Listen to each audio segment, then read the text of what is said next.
Olá! Nesta análise, a gente vai mergulhar de cabeça em um dos maiores quebra-cabeças da política brasileira, usando como nosso guia o livro O Pobre de Direita, de Gessé Souza.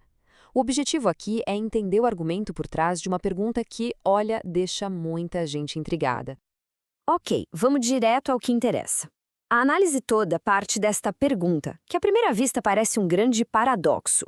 Se a direita, em tese, representa as elites econômicas, por que uma parte tão grande da população mais pobre vota nesses candidatos, muitas vezes até contra os próprios interesses materiais? Esse é o mistério que a gente vai tentar desvendar juntos. E olha, essa observação não é de hoje, não. O grande Tim Maia, com aquela genialidade toda, já tinha sacado essa dinâmica há muito tempo. O livro usa essa citação justamente para mostrar como essa percepção já faz parte do nosso imaginário. Mas, uma coisa é perceber o fenômeno, outra, bem diferente, é explicar. Então, vamos para a primeira grande provocação dessa análise. Normalmente, quando a gente pensa em voto, a primeira coisa que vem à cabeça é o bolso, o dinheiro. Mas, segundo a fonte, esse é o caminho errado. A tese do Gessé Souza é bem direta e desafia o que muita gente pensa sobre política. A ideia de que as pessoas são como calculadoras, sabe? Pesando ganhos e perdas financeiras na hora de votar. Para ele, isso é uma simplificação que não dá conta da realidade. O argumento é que o que move a gente é algo muito, muito mais profundo. E este slide aqui, ele deixa essa diferença super clara. De um lado, a gente tem a lógica da racionalidade econômica, que muitos assumem ser a principal. Do outro, a tese central do livro. O que realmente move as pessoas são as necessidades morais. Não se trata só de dinheiro, entende? Se trata de se sentir valorizado, respeitado, de ter dignidade. É uma busca por um lugar de valor no mundo. Certo. Se não é economia, então o que é que move essa engrenagem? A análise aponta para uma emoção muito forte, uma experiência que molda a visão de mundo de milhões de pessoas. A humilhação. Segundo Souza, esse é o sentimento político mais importante de todos. E não estamos falando de um constrangimento passageiro, de uma vergonha pontual. É uma condição de vida, uma experiência de todo dia, de se sentir desrespeitado, invisível, e isso vai gerando uma raiva que fica ali, guardada.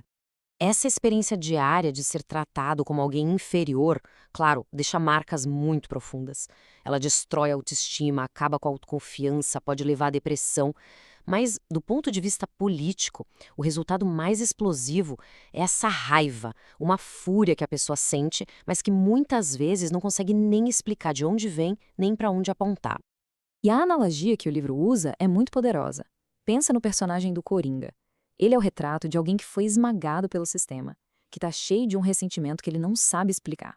Segundo a análise, existe uma legião de coringas na sociedade, e essa raiva toda acumulada é o combustível perfeito para a manipulação política. Ok, então a gente entendeu que existe essa raiva. A próxima pergunta é: como essa raiva, que poderia se voltar contra o sistema que a produz, acaba sendo desviada para outro alvo? A análise de Souza propõe uma espécie de evolução. O racismo, que antes era biológico, na cara, ele se transforma. Ele vai ganhando novas máscaras para continuar existindo. A ideia de que uma raça é inferior dá lugar à ideia de que uma cultura é inferior, de que o povo, por natureza, seria corrupto. E aqui está a definição desse conceito que é central para entender a tese, o racismo cultural. É a ideia perversa de jogar a culpa da desigualdade na própria vítima. O foco sai da raça e vai para a cultura. O povo, principalmente o nordestino, é pintado como a origem do problema, o que, no fim das contas, justifica sua própria exclusão. Agora, olha só como os dados demográficos aqui nesse slide ajudam a gente a visualizar esse argumento. Repara na concentração da população que se declara branca no sul e no sudeste, e compara com o nordeste. É exatamente nesse contexto que a análise encaixa a figura do pobre branco, um grupo que, apesar de ser pobre, se enxerga como racialmente diferente e, por causa disso, moralmente superior à população negra e parda do Nordeste. Para uma pessoa que vive a humilhação todo dia, qualquer chance de se sentir superior é algo muito poderoso. A análise descreve como se fosse uma boia de salvação moral que é oferecida por uma parte dos pobres. E essa boia, segundo o livro, vem principalmente de discursos religiosos neopentecostais e da mídia que acabam criando uma divisão. E a divisão é basicamente essa. De um lado, cria uma imagem do pobre honesto, o trabalhador, o cidadão de bem. Do outro, a do pobre delinquente, que é associado à preguiça, ao crime e aos programas sociais do governo.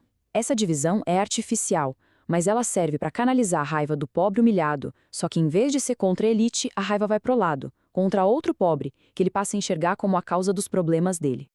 E tudo isso nos leva ao clímax da análise, ao que dá nome ao livro. Essa raiva, que agora tem um alvo, precisa de um catalisador, de um representante. O voto, então, deixa de ser um cálculo racional. Ele se torna um ato de vingança simbólica. É se identificar com um líder que parece sentir a mesma raiva, que fala a língua do povo.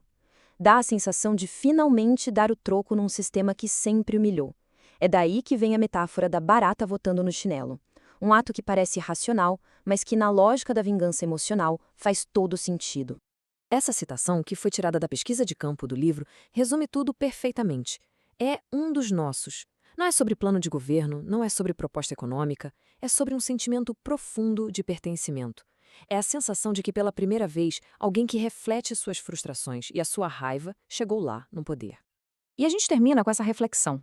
Se a análise do livro estiver correta, e a raiz do problema não for econômica, mas sim essa experiência profunda da humilhação e essa busca por dignidade, então a solução também não pode ser só material.